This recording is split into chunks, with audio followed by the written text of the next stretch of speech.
मियां नवाज शरीफ साहब की हफ्ते की तकरीर आजकल मौजूए बहस है। हर जगह उसके ऊपर बात हो रही है। बहुत सी चीजों की निशानदेही की, माजी के वाकयात का जिक्र किया, लंदन प्लान हो या दूसरे वाकयात जिसमें मियां नवाज शरीफ साहब को निशाना बनाया गया। 93 से लेकर 2017 तक मियां साहब ने तमाम चीजों का अहाता किया। मुस्लिम लीग नून के कायद मियां नवाज शरीफ साहब काफी अरसे बाद अभी मंजर आम पर आए और उन्होंने यह तकरीर की। इंतखाबात के बाद से अब तक उनकी विक्ट्री स्पीच सुनी, लेकिन ज्यादा अरसा वो खामोश रहे। मरियम नवाज शरीफ के चंद इजलासों में शिरकत की या फिर तंदूरों के दौरे के दौरान नजर आए, लेकिन सियासी मामलात पर अब तक कुछ खामोशी थी। चंद दिन पहले ये क्यास आ रही शुरू हुई कि एक मजाहमती बयानिए के साथ मियां नवाज शरीफ साहब अब पार्टी सदर बनने जा रहे हैं। 8 फरवरी इंतखाबात में पार्टी को जो शिकस्त हुई, अब पार्टी खड़ी करने के लिए गैर मामूली इक़दाम करने पड़ेंगे। चंद तल्ख हकायक हैं हमारी सियासत के, वो ठीक किए बगैर ना सियासत ना मुल्क दोनों आगे नहीं बढ़ सकते। मुस्लिम लीग की क्यादत अंदिया दे रही थी कि अब मियां साहब हकायक से पर्दा उठाएंगे, बताएंगे कि 76 साल में मुल्क यहां तक कैसे पहुंचा, दूसरे कहां खड़े थे, किसका क्या किरदार था। वो इन तमाम चीजों की निशानदेही करेंगे। खुद से गलतियां क्या कहां हुई शायद इसको भी तस्लीम करें, लेकिन हमारी सियासत भी वहां नहीं पहुंची जहां सियासतदान अपनी गलतियों को या तस्लीम करें या उसको माने या उसका जिक्र करें। इसलिए ज्यादातर दूसरों की गलतियों की पर फोकस ज्यादा होता है। अमूमन हमने देखा है कि गलतियां किए बगैर पार्टियां इस तरह जमी बोस नहीं हुआ करती। लेकिन इस तकरीर में गलतियां मानना तो दूर या निशानदेही करना, मियां साहब ने तो दूसरों की गलतियां भी अपने सियासी नफा नुकसान के तहत ही बयान की। हुकूमतें उलटने से नाअहली तक उनके साथ की गई ज्यादतियां उन्होंने दुरुस्त बयान की। ये बात ठीक है, ज्यादतियां हुई। बहुत से हकायक हम सारे जानते हैं कि 1990 की दिहाई से आज तक पाकिस्तान कैसे चल रहा था, लेकिन उनकी तकरीर सुनकर लगा कि इस मुल्क में खराबी सिर्फ उस वक्त हुई जब मियां नवाज शरीफ साहब को हटाया गया। तकरीर सुनकर लगा कि 1993 की हुकूमत गिराई गई हो या 1999 का मार्शल लॉ या 2017 के वो वाकयात जिनका जिक्र उन्होंने तकरीर में किया, जब सियासी हुकूमतों को हटाया गया, जिसमें अदलिया का रोल का बार बार जिक्र किया। उन्होंने ये तमाम चीजें अदलिया के सर डाल दी और किसी और का नाम उन्होंने गोल कर दिया। क्या कहा उन्होंने अदलिया के बारे में, जरा सुने। जज शौकत सदीकी साहब कहते हैं कि मेरे पास जर्नैल आए और उन्होंने कहा जी कि नवाज शरीफ को और मरियम को आपने अंदर रखना है जेल में। जिन कामों ने पाकिस्तान को तबाह बर्बाद किया है, क्या उन सब चीजों की अकाउंटेबिलिटी नहीं होनी चाहिए? जो बाकी लोग इनमें मुलविस हैं उनकी क्यों नहीं होनी चाहिए? उन जजेस की भी होनी चाहिए जिन्होंने ये फैसले दिए। साकिब निसार साहब की ऑडियो लीक है, मेरे पास महफूज है वो, जिसमें वो कह रहे हैं हमने इमरान खान को लाना है, नवाज शरीफ को, मरियम को हमने जेल में रखना है। चीफ मियां साहब एक सियासी जमात के लीडर हैं, उनका एक वोट बैंक है, पूरी जमात उनके इशारों पर चलती है। लेकिन अगर किसी ने मुल्क का लीडर बनना है तो फैसले मुल्क और जमहूरियत के मफाद में करने पड़ते हैं, चाहे उनका सियासी नुकसान ही क्यों ना हो। कुर्सी की सियासत और पावर पॉलिटिक्स करके मुल्क की लीडर शायद ना बना जा सके, ना ही मुल्क तरक्की कर पाएगा।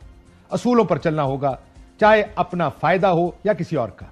हमारी मुल्क की सियासत का अलमिया यह है कि अगर इस मुल्क और इसकी सियासत को ठीक करना है तो सियासतदानों को जाती मफाद की बजाय मुल्क की मफाद की सियासत करनी पड़ेगी। मियां साहब की सोच 2017 तक ही अटकी हुई। जो खराबियां हुई सिर्फ इन 2 सालों में हुई, जिसका निशाना मियां नवाज शरीफ खुद बने। जजों ने नाहल किया, हेरोइन जैसे और दूसरे इल्जाम ऐसे केसेस बनाए गए जिसमें उनके सियासतदानों को सजाए मौत तक की सजा हो सकती थी।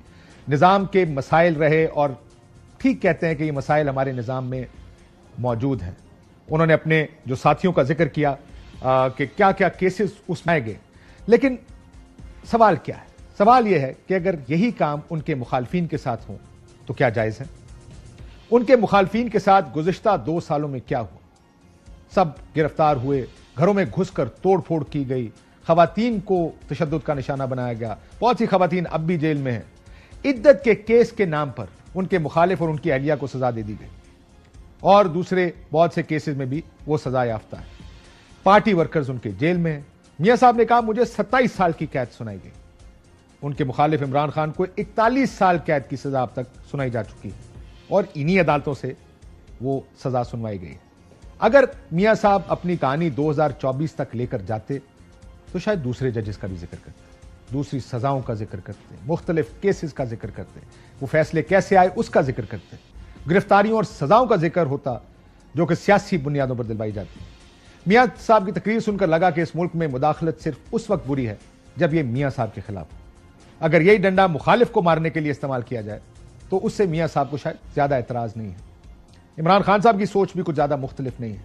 पिछले 10-15 साल की अगर उनकी सियासत देखें तो चाहे धरना हो 2014 का, 2018 के इलेक्शंस, उस पर उन्होंने आवाज नहीं उठाई। किसी को नुकसान पहुंचा, किसी को हुकूमत से निकाला गया, उस पर भी वो खामोश रहे, बल्कि उसको अदालती निजाम की फतह करार देते रहे। उनको अपनी सोच इमरान खान साहब को भी बदलनी पड़ेगी। यहां पर मसला यह है कि हमारे मुल्क में जो 2022 से 24 की मुखालफत है, वो मुखालफत ठीक थी या गलत थी, इसका फैसला भी मियां नवाज शरीफ साहब ने करना है। मियां साहब शायद ये मानते हैं या नहीं मानते, ये मर्जी उनकी, लेकिन सिर्फ 2017 की मुदाखलत तक रहना ये जात की हद तक तो ठीक है, मुल्की निजाम इसको ठीक नहीं कर पाएगा।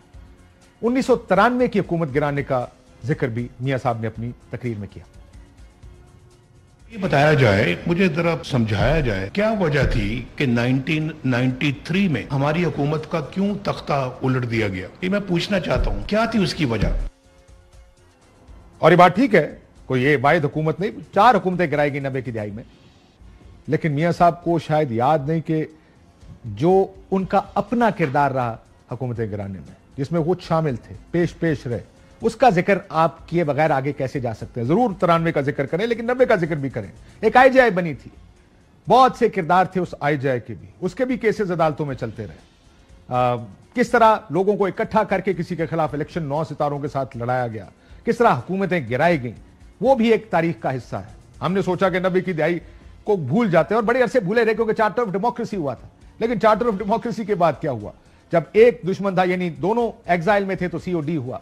लेकिन पहला मौका मिला, मोहतरमा बेनजीर भुट्टो साहिबा ने अबू धाबी में परवेज मुशर्रफ साहब से मुलाकात कर ली, जो कि चार्टर ऑफ डेमोक्रेसी में लिखा था कि कोई इन डिक्टेटर्स के साथ बात नहीं करेगा। मियां साहब को मौका मिला, काला कोट पहन के सुप्रीम कोर्ट चले गए उस वक्त की पीपल्स पार्टी की हुकूमत के खिलाफ।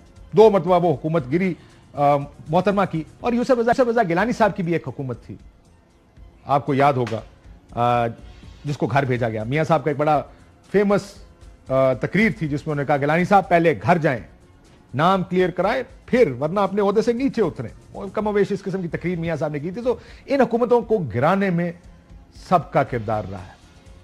मियां साहब ने जस्टिस शौकत सिद्दीकी साहब की तकरीर का जिक्र किया, वो गलत हुआ। दुरुस्त कहा मियां साहब ने, जो वाकयात बताए गए, अब सुप्रीम कोर्ट ने भी उस पर बात की है। लेकिन आज हर हाई कोर्ट के जज ऐसे खतूत लिख रहे हैं, इस मुदाखलत का जिक्र कर रहे हैं जो आज जेल में बैठे आपके मुखालिफ के केसेस के बारे में है, लेकिन इस पर मियां नवाज शरीफ साहब खामोश हैं।